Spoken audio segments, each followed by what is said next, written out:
Hello, and a very warm welcome on behalf of the Museum of Art and Photography to today's session, a walk on the wild side, women's safety in public and private spaces. I'm Shilpa Vijayakrishnan. I head the Education and Outreach Department at MAP. And today in conversation with me are two fantastic women, multidisciplinary designer Akhila Krishnan, who joins us from the UK, and transdisciplinary artist Indu Antony, joining us from Bangalore, who we are also very pleased to currently host at MAP as a resident artist for the Welcome Trust's Mindscapes project. Akhila is also a member of the Kadak Collective, currently working as co-editor and project producer on the Bystander Anthology, which is an exceptional comics and graphic narrative anthology project that features the work of over 50 creators of South Asian origin based across 13 countries. And we'll all get a chance to learn a little bit more about that shortly. Indu's work primarily revolves around the notion of spaces and gendered bodies. And that comes together in a multitude of formats in the Cecilia project that she'll be spotlighting for us today. Longer bios for both of them can be found in the chat box below. Also a reminder to send any questions you have for them at any time using the Q&A tab at the bottom of your screen, and we will take those towards the end of the session. To kick us off, I am going to request Indu to talk to us a little bit about the Cecilia project and share her presentation. Hi, Indu. Hello, can you hear me? Okay, great. Thank you so much for giving me this opportunity to talk about Cecilia project, and I'm very happy to be here. So I'll just share my screen.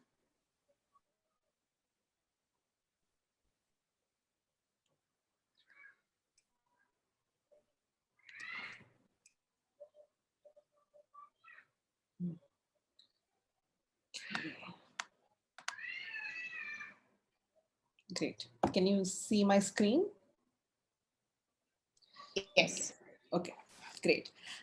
Cecilia project it has been a crazy project. It was started in 2019. Some of the backstory of the project is basically, at that point, there was a lot of incident of, like harassment on the streets and public spaces being quite threatened for women to exist. And I met Cecilia 4 years ago, and we've been, friends since then, and we've been talking about this whole issue and what's happening. And at that point, I had written for a grant to FICA, Foundation for Indian Contemporary Art, and they had given me the public art grant for 2019. So the project, the backstory is what I kind of mentioned right now. We also went on like trying to research about it as to how and what are the issues that's happening. And then it was about spreading the news and then intervention. So we followed these 4 steps. The research aspect was we were trying to understand what was going on and what are the problems that exist in the society. This project was primarily based in a certain part of Bangalore, because I kind of live here and I knew the women here and I was part of the Anganwadis here. So we thought, okay, let's do the project here first, and then we'll see if it can be replicated, and we'll replicate it to other parts. So the research had a lot of some of the feminist geographies that I was reading and trying to understand not only just like people, but also certain areas and structures and buildings and architecture. Urban planning is kind of also problematic. We were also getting reports and data from the police, some news that we were collecting. We were also collaborating with the police officers in the area police station. This is Lakshmi from Banaswadi police station. The next part was to spread the news. So how do we spread the news? So I was like part of the BBMP meetings, the local government body meetings.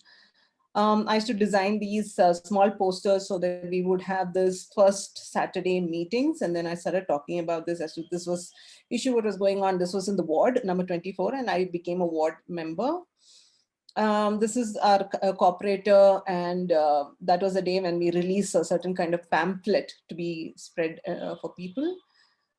We also had a small news channel that we had made to play it in small shops and the TVs that were playing in barber shops and things like that. This is a little bit of the everyday news. We called it everyday news. Anyway, it goes on as a bit of a long news channel. These are the pamphlets that we had made. And then we would go, so Rupa News Agency helped us put these pamphlets at early morning, 3:30. We would go in the morning and get these pamphlets out in the newspaper. So when you open the paper, you would get the message. And then we also had these women's workshop, which happened every second Saturday of the month. Each of the women who were part of the Anganwadi, they would come and they would say, hey, you know, I want this particular image that goes on to the next month's meeting. So we had these different posters that were designed by the women in the Anganwadi. These are some of the posters. This is some of the images from the meeting. We sit around, we talk about what was happening and what are the different ways in which we can protect ourselves. What are the apps, the safety precautions, what are the phone numbers that we could call.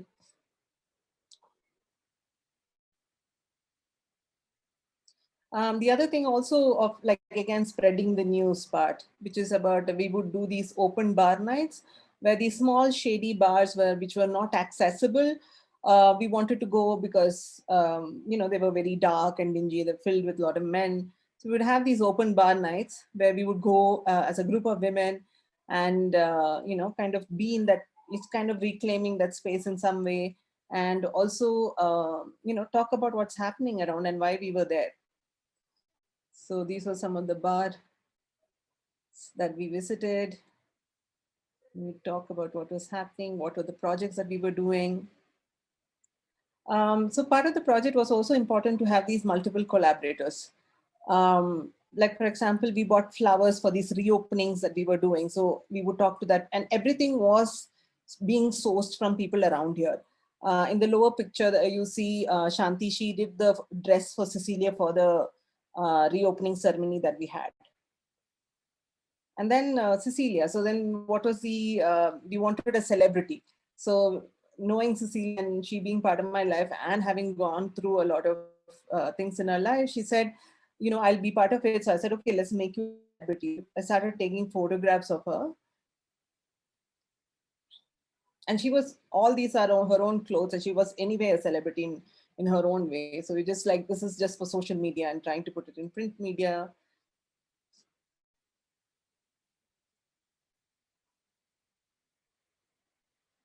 And the other part of a celebrity is to have merchandise. So this is a small, quick ad for her. We made these matchboxes.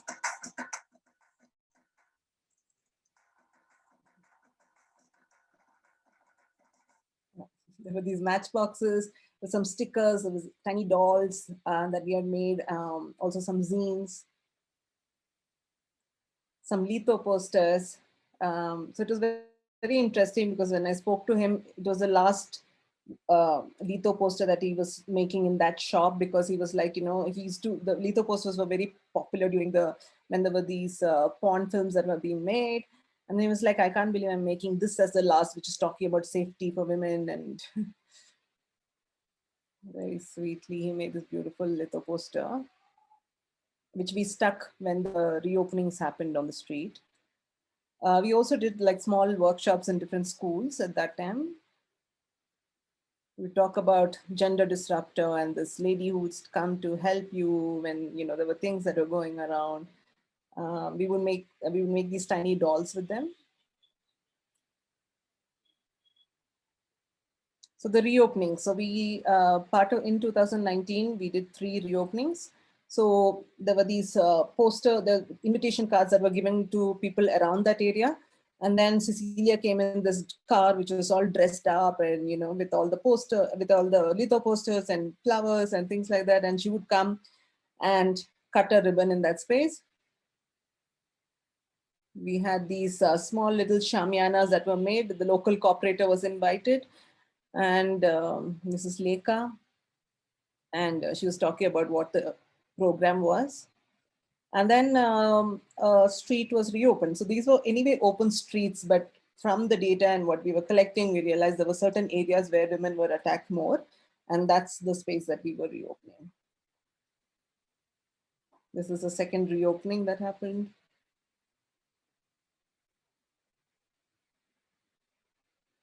So it was interesting because a lot of people would stop and they would ask us what's happening, and that was a way for us to give the pamphlet and also talk about what we were stressing on. One of the interesting incident was also most of these spaces were dark and dingy, and this was very next to a bar, and these boys would come out and break the bulb. So on one of the reopening ceremony, we had one of the BESCOM people come, climb up, fix a bulb, and then we clapped, and it was a bulb replacement ceremony. So bulb was lit. This was the third reopening, which was near the Vijayanagar metro station. That is Nemi Chandra, who was inaugurating a poem she had written for women. The local police were always involved. In this case, they were talking about the Suraksha app and what women could do to kind of keep themselves safe. We also worked with Google Maps to kind of, and they helped us like, pin these spaces where Cecilia reopened those streets. We also had a hotline number. This was a hotline number that we had released just in case people wanted to call and speak about what happened, and then we would direct them to the required NGO or the cops or police, or whoever the issue, depending on the issue. This was released during the second reopening. And this is a mural that exists as a permanent mural in Vijayanagar metro station. And this is part of the zine that we had made, talking about safety in public transport. So this is my last slide. I hope I'm on time. Yeah, thank you.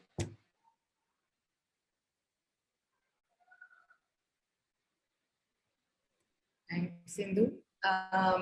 Before we get into a conversation to unpack all of this a little bit more, I'm going to ask Akhila if she can take us through the House and Wives of the Bystander project as well. Hi, Akhila. Thanks, Shilpa. I'm just going to share my screen. And from the beginning. Oh, sorry. Press the wrong button. Great. Can everybody see my screen? Amazing. Hi, so my name is Akhila Krishnan. I have been based in the UK for the last 10 or 11 years. In the UK, I work as a projection designer for live experience. My background is in filmmaking, so it basically means that I use film and animation and live camera on stage, and in theaters and on operas and anywhere where there's a live performance element involved. And I've worked all over the UK and internationally doing that. But my background is in documentary filmmaking. I studied film at the National Institute of Design. And since 2013, I've been making comics. This is an excerpt from a comic that I did for a journalism website called Popular. And it looks at this idea of victim blaming around rape cases and sexual assault cases. And a lot of my work in comics is connected to my documentary film practice, and it makes comments on politics and on real world events. And actually, a lot of us that are part of the Kadak Collective make work that is reflective of the world around us in the same way. So Kadak actually, as this is from our website, and as it says, we're a collective, and we're organized in really unusual ways. We're based across multiple countries and time zones, and we're a kind of expanding group of creators. Originally, there were 8 of us, and all 8 of us are named on this slide, and we came together to form the collective, specifically to apply for a table at the East London Arts and Comics Festival. This is me and Kaveri tabling at the festival in London. And at the time, there were no collectives that identified as women and queer. And in coming together as a group, we realized that our voices were really amplified. And we also had a WhatsApp group. We do a lot of our work online because we're all based in so many different countries. And it's sort of like our WhatsApp group is kind of a support group for us, but we have recently moved to Signal. So after 2016, we applied for quite a few grants to do other projects as a group. In particular, we worked with the Goethe Institute twice in Bangalore on their Gender Bender 2016 and Gender Bender 2018 commissions. And we decided to do an online sort of publication, which is hosted on Medium. You can still read it on Medium. And that was accompanied by a real world traveling exhibition of zines called The Reading Room, as you can see here. So I wanted to talk a little bit about the kind of work we make. So these are some excerpts from two of the pieces in Gender Bender 2016. We were just looking at all forms of zines or graphic narrative work as we describe the work we do, that kind of reflected on a gendered experience. So these are two pieces by Kaveri Gopalakrishnan and Garima Gupta, Misfits on the left here, and Boycott on the right. And of course, I think they're sort of self-explanatory. Misfits is a humorous insight into kind of societal expectations based on women's appearances. And Boycott is kind of a reflection of the same, this idea that if you're a woman and you decide to cut your hair short, it becomes a really big thing. This is a sort of more experimental piece also for Gender Bender 2016 by Janine Schroff. It's called Everything Drag, and it consists of these beautiful vignettes, which are kind of self-contained, which sort of reflect on this idea of how drag is a way to play with or a performance of gender. And this particular vignette is about foot binding, which was a big practice that was really prevalent in China. These are some pieces from Gender Bender 2018. This is a series of posters by Meera Malhotra called Babla Brothers, which is a sort of fictional series of posters on blouses and bras by an equally fictitious company, which kind of is sort of looks at how patriarchal attitudes remain kind of frozen in time. This is a piece that I worked on with Shilpa Krishnan called Alpha Breasts, which is an A to Z of all things breasts, and looks at kind of constructs around the word in anatomy, mythology, language, and culture. We also kind of shared our reading room and all of this work. You can see a printed version of Janine's Everything Drag at the London Design Festival in 2017. And this kind of brings us right up to the time when, we were deciding, what our next project would be. And we had kind of run out of all the public sources of funding we could apply for. And we wanted to do something self-authored. Kadak for us, we all have day jobs, and Kadak for us is really a space where we can, explore new ideas and subjects and new ways of working and be quite provocative. Not deliberately so, but kind of, I guess, discuss issues that are not commonly discussed. So we decided we wanted to do a really big print and web anthology. We wanted it to be at a South Asian level, and we were thinking about what the theme for that might be. And Aarti, one of my colleagues, came up with this theme of the bystander, and we kind of discussed it as an editorial team, unpicking it, and we kind of realized that it was a theme that we really liked because it left a lot of questions and it allowed many people to kind of participate in it authorially and kind of in their own way. And we decided we would crowdfund the project rather than applying for public funding. And we did a couple of other really radical things. So we assembled this amazing lineup of 50 practitioners from all over the world, both in the global South as well as internationally, who identified as South Asian. And we said, we're not going to ask you to start making the work till we get the funding, but we had to still get the funding. So Meera Malhotra sort of did this beautiful cover, which is the cover of the anthology as it currently stands, We also offered a set of really lovely rewards for our backers, which a lot of which were donated through the generosity of our larger Kadak network. So these are some postcards designed by Priya Dali with sort of text submitted by various people, which is the translation of the word bystander in an Indian language. This is the bystander sticker alphabet set, kindly donated by Kritika Susarla from her A to Z Indian feminist alphabet set. It spells out bystander. This is Preoccupied, a zine by Pearl D'Souza that we reso printed. And this was a sort of new publication that Gopika Bashi, one of our editors, and Meera Malhotra co-designed, that kind of reflect on this idea of how to be an ally, you know, both at an individual level, at a societal level, and at a community level. So the project was initially like thought of by Kadak, and these were the four of us involved, Meera, Aarti, and myself from the original 2016 LCAF team. Shreyas had joined us as a kind of extended member of the Kadak network. But as the project grew and developed, we brought on board two external publishers, two external editors as well, Gopika Bashi and Sabika Abbas, because we felt the complexity of the project needed sort of their perspectives. Gopika works a lot in feminist and activist spaces, and Sabika does the same, and she's also a poet. And basically, we've been working on the project since October 2018 over 3 time zones. We were speaking once every week at one point, and now it's once every 2 weeks. I still haven't met Meera in person.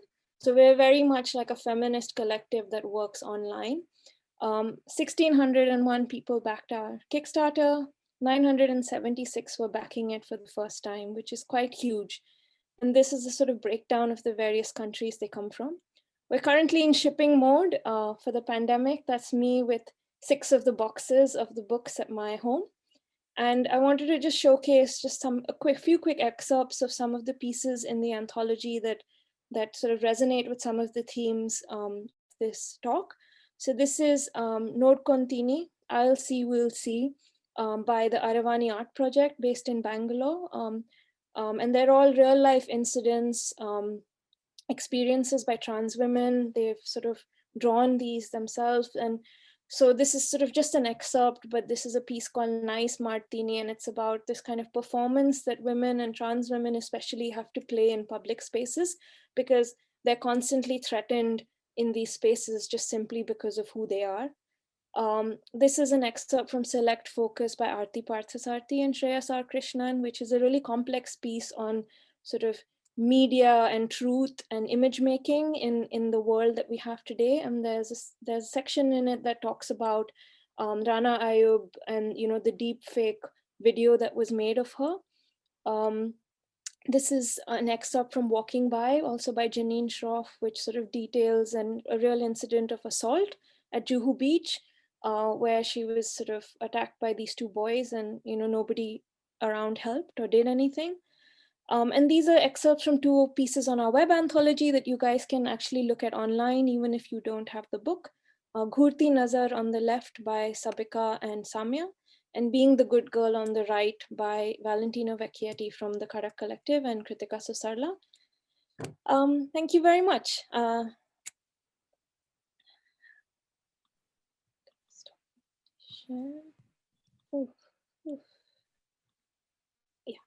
thanks. Thanks, Akhila. Okay, Indu, would you also turn your video on?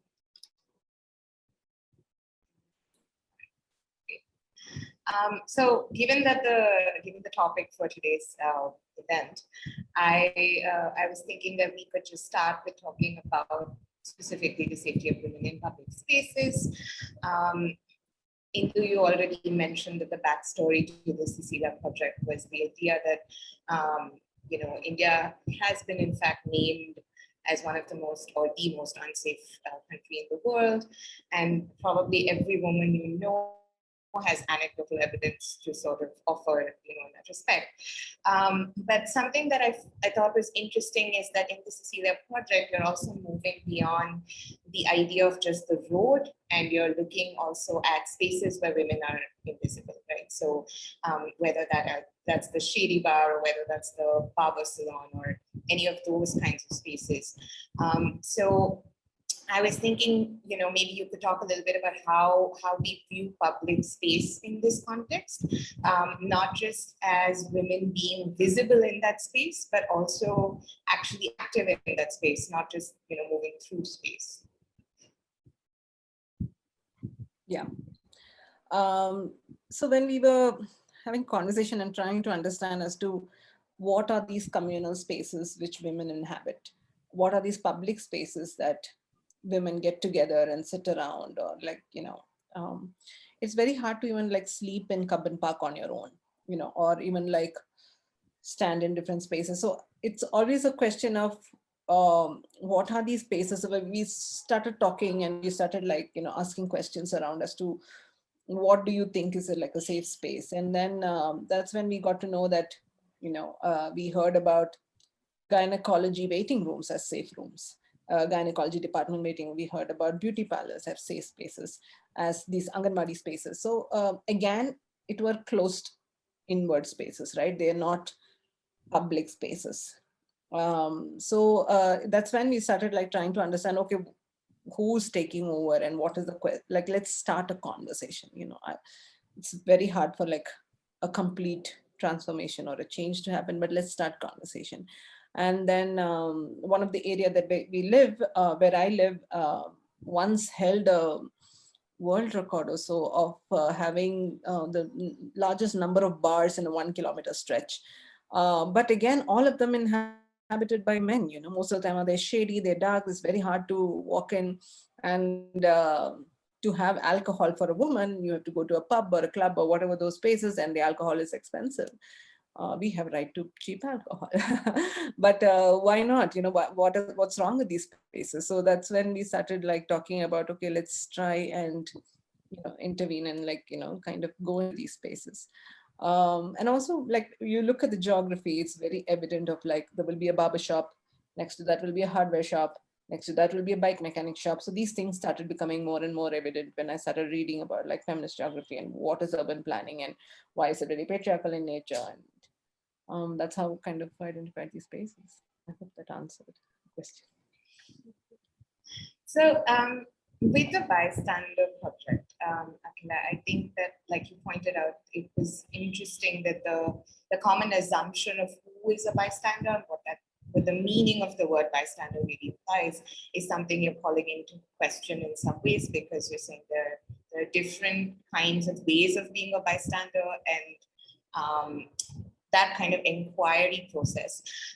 One of the things that, in terms of talking about public safety and being out in spaces, and you showed us an excerpt from Walking By, which of course is just somebody taking a walk on a beach, and you're not asking for anything, or you're not inviting trouble in any way. You're literally, just listening to your music, walking on the beach, and then you have these people just sort of intrusively enter that space of yours. And the irony of, Indian society is fairly intrusive, actually. Everyone from your landlords to your neighbors want to know everything about your life. But there is an irony in which they become the bystander in all of those situations that seem inconvenient, or, and so I just was wondering that primary idea of bystander, which a story like that calls into focus. Yeah, I think when we were talking about, we discussed several themes for the anthology, and usually graphic anthologies have quite straight themes.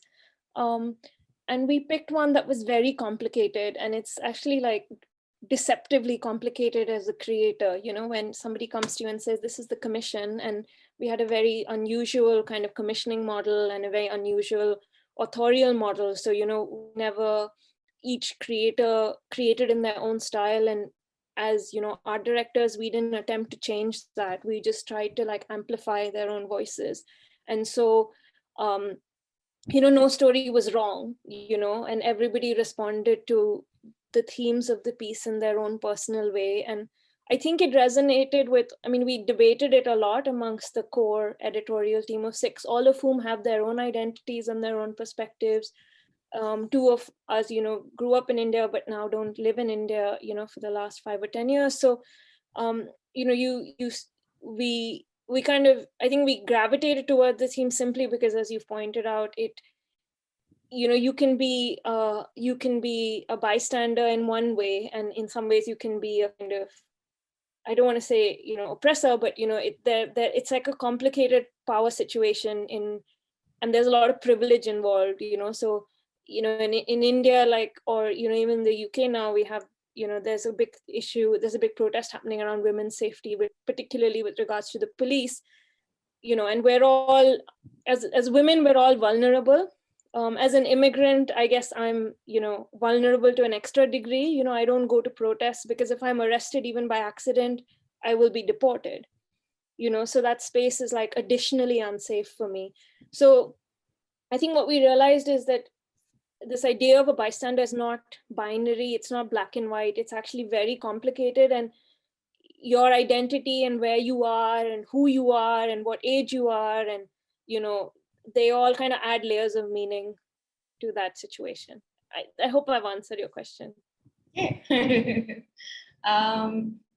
So you talked about the amplification of voices and the diversity of voices as well, right? So one of the things that I think, in common between Cecilia as a project and the bystander anthology as well, is that idea of working with a community, whether it's a community of creators, it's also an actual community living in the spaces that you want to transform.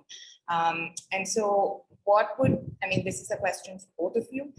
So what would you both say are the challenges of working in a model like this? But also what are the rewards, right? What is the value of doing that? I can go first, Indu, unless you would like to. Okay. I think for me, like personally and for the group as a whole, the project definitely took longer to finish than we realized. And this was sort of COVID notwithstanding. I think even if COVID had not happened, it would have taken us, longer than the timeline that I had initially drafted for the project. And I think that's one of the biggest learnings I take away, in that true community engagement and authorship, and allowing these spaces for, like for us as Kadak, on the print of the anthology, it says presented by the Kadak Collective. It's not by the Kadak Collective, so, and that was quite an important distinction to make in terms of language.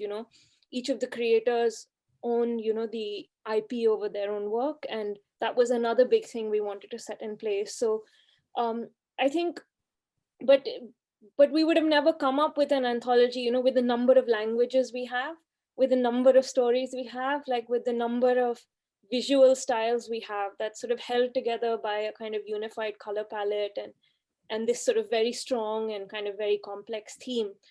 So anybody I know who works in comics who's seen it finds it absolutely astonishing, because they just feel like the breadth of experiences, and so many of the stories, I think most of them are rooted in nonfiction as well. It's quite, but then some of them take on this there's a whole style from reportage to kind of stream of consciousness to like, kind of surreal storytelling, but they're all rooted in nonfiction. And so that's quite astonishing. So I think that's the kind of big reward, right? Like I think a big thing that I feel is like, you create spaces for people to speak in their own voices. Like you don't enforce your voice and your kind of language on them. And, how do you make those spaces? And they take a lot of time and effort, but I feel like they're really great rewards to be had. Yeah, with regards to the question,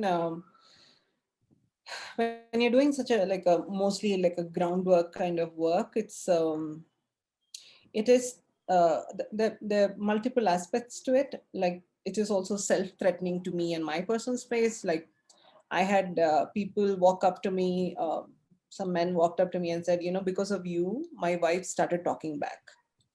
And for me, I was like, what is it? Like, what does that mean? And then, as a threat, they took my bike and like they took my scooter and moved it away. And like, so for personally, it is quite challenging. You are in a very vulnerable space, and it is around the space where I am, working, and so everybody knows where I'm living, and so it is a bit challenging. But there are so that's the challenge aspect, and the difficulties of it in a way. But when you are working in ground, when the second reopening happened, there was a gentleman who walked up and he said, my daughter was, harassed on the bus, and she hasn't gotten out of her room in the last 2 years. Can you help me? And I didn't know there were like conversations around this. And I was like, what?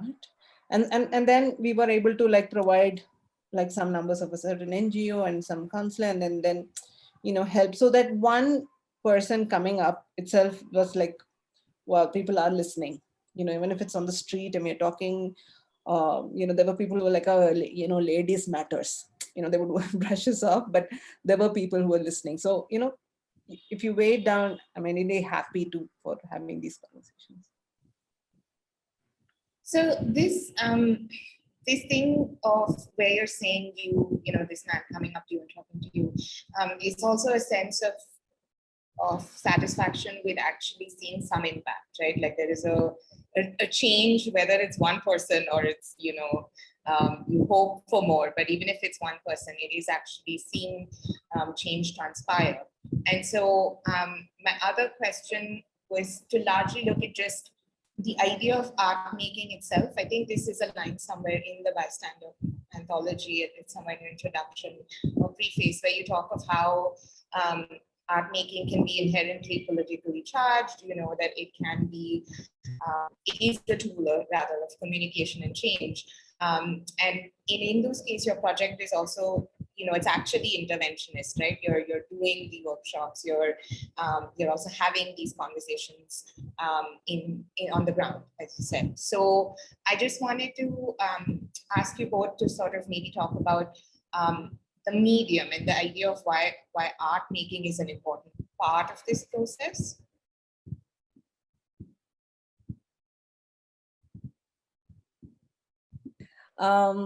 Yeah, so I think I was very excited with the amount of mediums I can use. I was very excited of like, oh, we can have, Cecilia as a celebrity. So what are the different kind of things that we could, so taking photographs of her, and she's anyway a firecracker of a person, and she have these amazing quotes that she, says. So photographs with quotes, litho posters, working with people. We were making these zines. So the idea of, we needed to talk about it, right? So what were the mediums available around us? Be it like the yellow pink pamphlet, that is still a medium, because that's something that's so common and people see it, and it's this newsprint, offset printing. So the medium was so varied, which gave you, it was like an open box. So you could work with whatever medium, you were not restricted by the medium, and you could choose anything and everything around. So in that way, very liberating. I think for us, I guess there's that cliche that, a picture says 1,000 words, so in collecting some of these stories and experiences, and we found that from the work that we started doing in Gender Bender, like making some very provocative pieces around, breasts or, gendered bodies. And when you see it, I don't know, more than a photograph, I found, because I work in, a photographic based medium as well. But I've found like with drawing, it's sort of like there are less barriers to people looking at it because they feel it's drawn, and so they kind of, it's sort of like you can allow them to enter into engaging with a topic that they might have resistance to, if they see it photographically or otherwise. For example, if I said we're making a piece about breasts and they were all photographs, like so many people wouldn't like want to even look at it or talk about it. But somehow through drawing or image making, like, you allow people to enter that space, and then you can actually be quite provocative. Our, reading room, people would just come and they'd sit and they'd read and they'd pick up, a printed version of everything, drag, and look at it, and then talk to the person next to them about it. And so it's like a very gentle way to lead people into conversations. And I think just simply also, I think drawing is very, the hope is like when you become a practitioner of a certain level, you're trying to find your own mark making voice, right? So it's so unique to you, like, whereas like when we go to school, like I was made to use handwriting books till I was 13, because I went to convent school and my handwriting wasn't nice enough. So it's any individuality has been kind of beaten out of that form, but the drawing is still mine. And so it feels like quite authentic in a way. And with bystander, it was really interesting that people made narrative pieces, but several of them have no words, so it's just a sequence of images. And so you start thinking like, what is storytelling, and how can that, how can we talk about some very difficult things that in these spaces that we would not be able to in others. Yeah, I think Indu, you were also saying something similar about doing the zines and the comic for the Cecilia project, and that idea of using a medium that we associate with lighter material to communicate that are more gravity. Yeah, so the zines really worked. We did the first gender disruptor, and it was quite interesting, and it was so easy and thin, and it's so easy to disperse, and it's attractive. You're just like, oh, look at it, it's so colorful, people want to read it, but then it does have a message. So it was very interesting. And then during the COVID time, we made another one where a lot of the things that were happening on the streets were also happening in personal spaces. So a lot of domestic abuse cases were being reported. So we made a zine about that later. Yeah, so since the other part of this talk was also supposed to look at the safety of women in personal spaces and domestic spaces, I feel like that is a good segue. And one of the things that I wanted to bring up is actually, again, a little bit going back to that notion of the bystander, where in the anthology, there was a story, the voices, sorry, excuse me, the voices by Lungshai Lyson that does deal with the idea of domestic violence. And what was intriguing to me was the question that the protagonist of the narrative poses to herself at the end of this memory of what had happened, which is whether you would do something differently, right? And what could you do differently?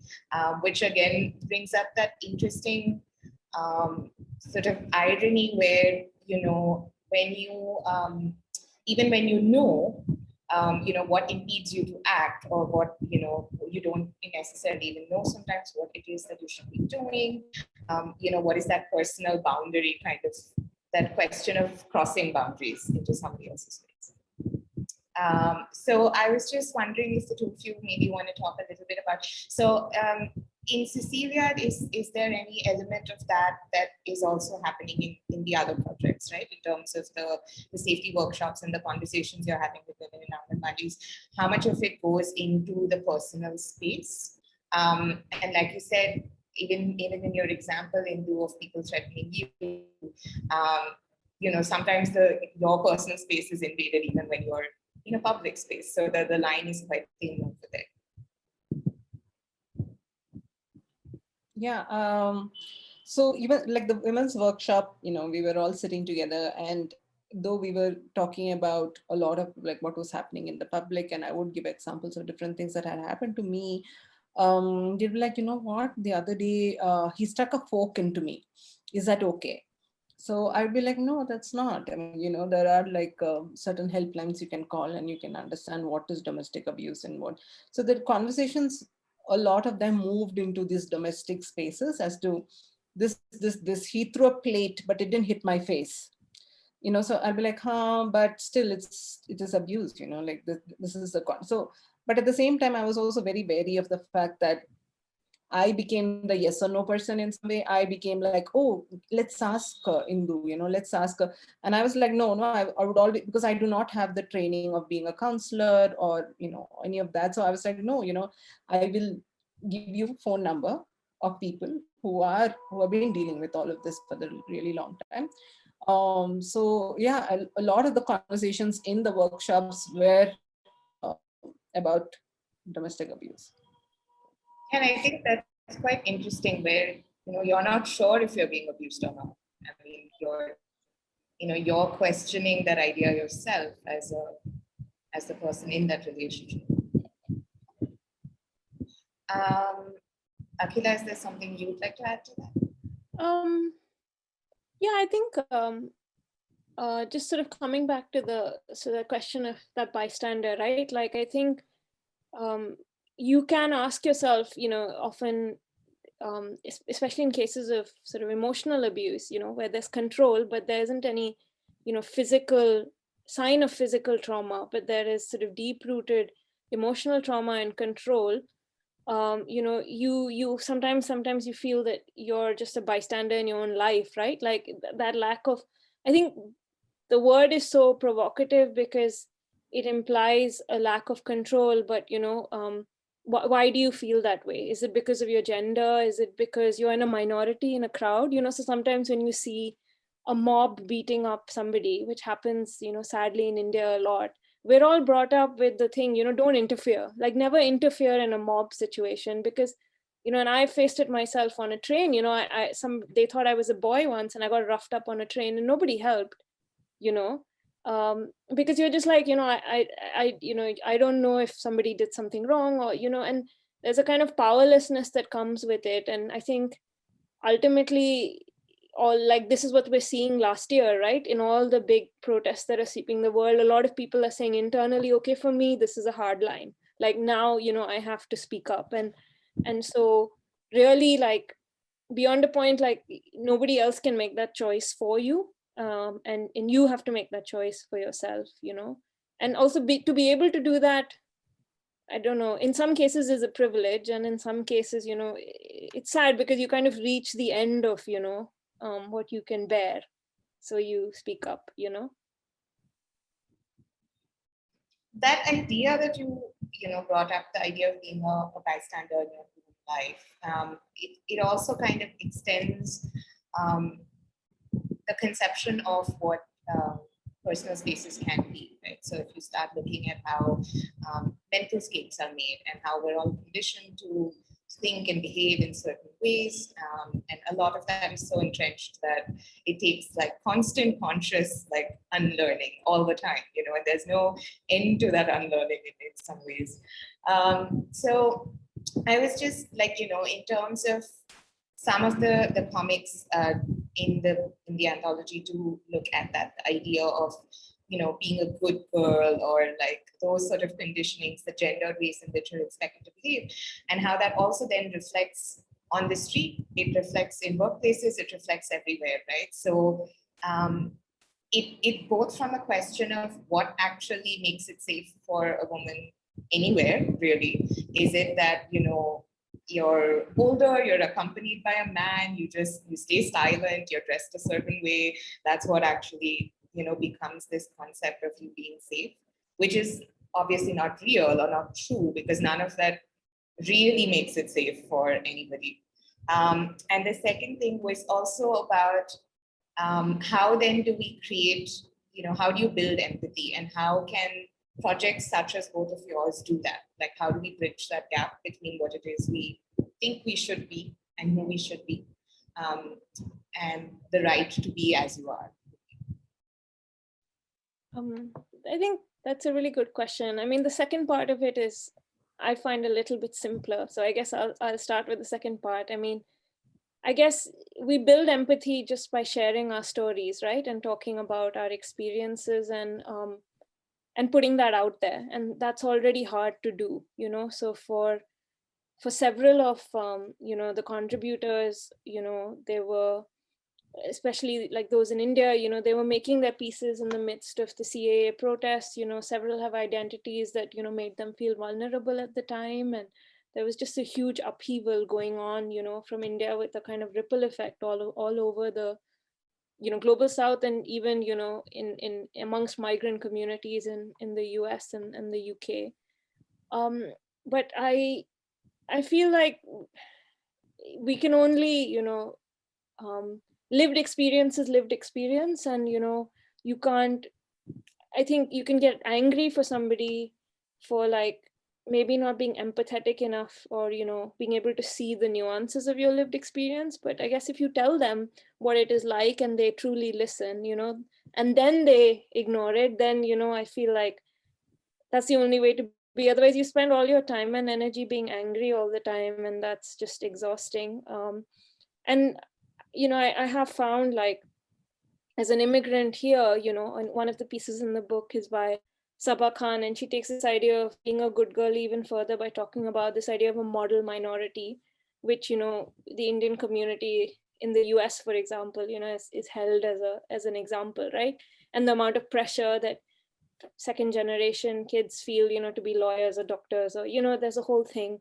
So I think, but those conversations now are coming into mainstream popular culture, like on TV shows, and you I think only in seeing more of it and talking more about it do you kind of realize that a lot of these stereotypes are kind of constructs. And yeah, you can be from an Indian community and want to be an actor, and you might not want to be a Bollywood actor, so there are all these things. And it's been interesting to see here, like, that the wider Asian community faces it too in the UK. Like, so if you're South Asian, Southeast Asian, or, so they feel stereotyped as well. So I guess, like, any stereotyping is bad. And I just feel more and more that patriarchy, like, primarily harms men. And, we've not really looked at or talked about that at all, so that might be like the next thing to kind of focus on, really. But yeah, that's my opinion, personal opinion. But yeah. Oh. I'm just trying to understand how to respond, but I think it's just, I mean, I don't know about empathy, but I think it's just like constantly have conversation, even when I went into the women's workshop and started talking to them, one of the women said, "Oh, you have tattoos and you look easy, like you look like some men can do things to you." I was like, what does that mean again? So all these, it's not just, it's very inbuilt, the way and the stereotypes that I've seen around and what we are experiencing. So constant conversation, and that helps quite a bit. And the people who convert and say, "Oh, now I see things less, but at least there's some," so that's how we kind of work. Yeah, I actually have a really provocative thing to say, like, in the context of that. I was talking to somebody else about this a couple of years ago, and she made this really important observation that, I grew up in India. I was born in the 80s. And, for example, if you're looking at intimacy or relationships, like, the only model you have for it was cinema at the time, which was pretty regressive. So as a young girl, all you knew or were told was that basically a guy is going to stalk you and you're going to say no, and he's not going to take no for an answer. And then finally you say yes. And that's such an unhealthy model for relationships, right? Especially from a societal or a family construct where you can't talk about these things at home. And at that time you didn't have the internet. So you don't have any online spaces to kind of go and look at them. So I do feel like, as somebody working in a media landscape, there needs to be, and I think in India it is slowly changing, especially with digital filmmaking, and how the costs have come down, and how a lot of really interesting documentary or non-commercial film work is accessible online. These are the powerful spaces. This is why Kadak has always had an online space, and we've always insisted of doing web publications, because if you have a mobile phone and you have data, and most people now in India have mobile phones and some amount of data, maybe not a lot, you can at least read the comics. You don't have to buy a limited edition zine that is priced or whatever, so we're trying to kind of sort out what this means for us. And and I worry what will happen when these spaces become policed more than they are, because right now we're kind of getting away with a lot because they're unmonitored, and so you can be really subversive. But when governments clamp down on these spaces, what are you going to do? Yeah, that's a fair point. And also, I guess it connects to one sort of the pros of having the online space is that it, like you said, it for now allows you to be subversive, but also it offers you these alternates, right? These alternate ways of understanding the self, the world, all of that. But the flip side, of course, is again, because the online space is like an unsupervised and completely free for all kind of platform, you also have the sort of trolling, the death threats, the rape threats, the the deepfake videos that, like you pointed out, is part of Select Focus in the strip. But that seems to be the flip side to also then engaging with content online, right? And engaging with speaking up online. So one part that you sort of mentioned, the protests that are happening in a lot of places in the world. And there is also a lot of activism that happens online. Some of it armchair activism, some of it better intended, but in any case, there does seem to be a lot of like flack that then you get even in that space. Is that a space that Indu, you've had experience with working with Cecilia? People do react to the photographs of Cecilia on the Instagram, saying, "Oh, there was this one photograph of her where, if you were asked to marry a coconut tree, very slowly blow smoke onto their face." And a lot of people wrote back saying, "Hey, you know what? I was asked to marry a coconut tree, and this happened, and that happened, and I was asked to marry a banana tree." And so it's quite interesting to see people react to that. But yeah, I mean, I'm also trying to, yes, there is a digital online space, but at the same time, I think a lot of the work for me has been very much on the ground and working in direct relationship with people. Yeah, I mean, I have the totally opposite experience, right? Because I'm not based in India, but all of my work, my comic work, is about India, and Kadak is very much rooted in South Asia as a collective. And like I said, I haven't even I've been working with Ira since 2016, but I haven't met her in person yet. Like, I know her so well, and we've spoken so often, and it's kind of interesting when you look at feminist collectives and online spaces and kind of horizontal or collaborative practices of working. For me, yes, I think you're totally right to point out online spaces they're not safe for women, period. I guess the provocative question would be, are they safer than real spaces to a degree? Probably, because you don't have somebody yelling over you because they're physically louder than you, to drown out your voice. With trolls, like, you either mute them or delete them or report them. And we've had our fair share of trolling. And for Gender Bender 2016, Meera and Aarti actually made a piece about cyber trolling specifically. But for me right now, the pros outweigh the cons, certainly. And just like also all these like resources, right? Gynecologists you can access for people who won't judge you for wanting to get on birth control and doing the responsible thing. These lists are shared online. And when I was growing up in India, you couldn't access any of this, right? So I think the fact that they exist is only a good thing. But like I said, the worry for me is when the government starts to clamp down on these spaces, so and we've seen that happen with Disha's arrest in recently by the Delhi police, which is just astonishing. So yeah. We're getting close to the end of the event, so I'm going to ask a quick last question, just to both of you again, just about how sustainable do you think these projects are, or how do you work towards building projects that are actually sustainable? I can go first, Indu, if you like. Okay.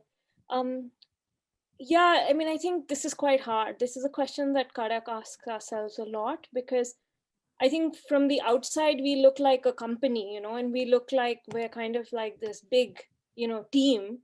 We're only a team of 6, on the anthology, and, we manage everything, and we've all gone over the hours we allocated, as the projects become bigger.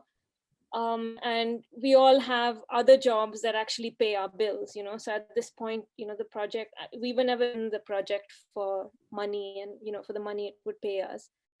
And, you know, people are already asking us, you know, what's the next thing? And we're all like, you know, we need to take a bit of a break. And, you know, there's a lot of work we want to do to get this project out there. And, you know, we have a whole, you know, we had workshops that we want to organize, and we kind of want to build a community of the contributors. You know, several of them, you know, we were able to get them on a Zoom, and they all loved meeting each other. But just like coordinating the time zone for that was, you know, epic. It's like 13 countries.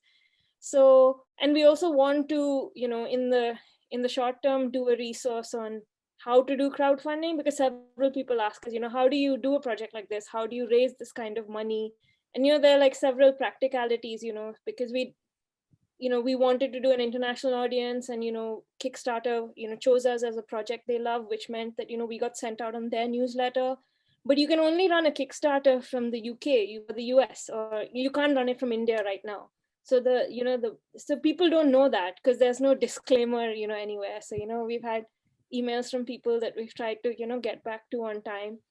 So yeah, I think for us, in the short term, I think just consolidating and continuing to get the word out about the anthology and talking about it and being part of events like this are the priority. I don't know if we are going to do any new work for at least a year.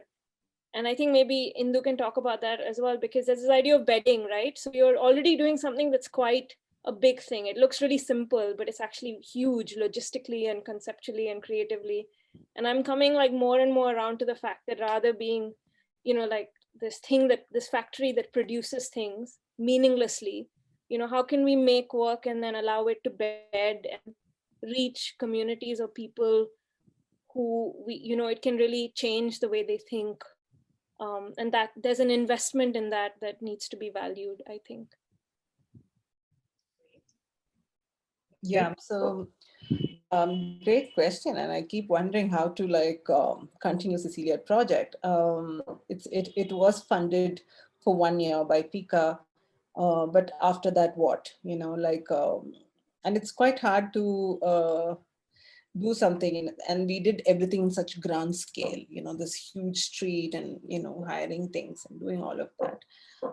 But one of the things that we are constantly trying to have is she has a lot of merchandise. The Cecilia project has a lot of merchandise. So please go out and buy it and support the project now.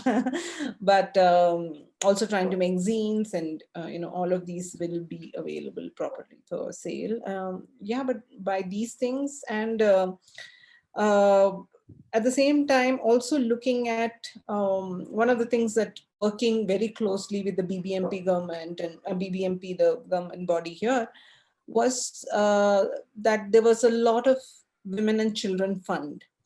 But at the same time, men telling what this women and children fund should go to. So they would be like, hey, let's buy sewing machines because women need that. So as like, you know, these constructs of what women need were being decided by these male corporators and the male, you know, heads. So we were like, you know what, I'll give you a 50-page proposal to build Bangalore's first women's library. Can you do that? And then we actually got the funding to do it. So we just started the building, and then the pandemic happened. So it has now been on a standstill, but hopefully this year sometime we would finish it, and we'll have a library, which will be a safe space for women to come in. I will look forward to seeing in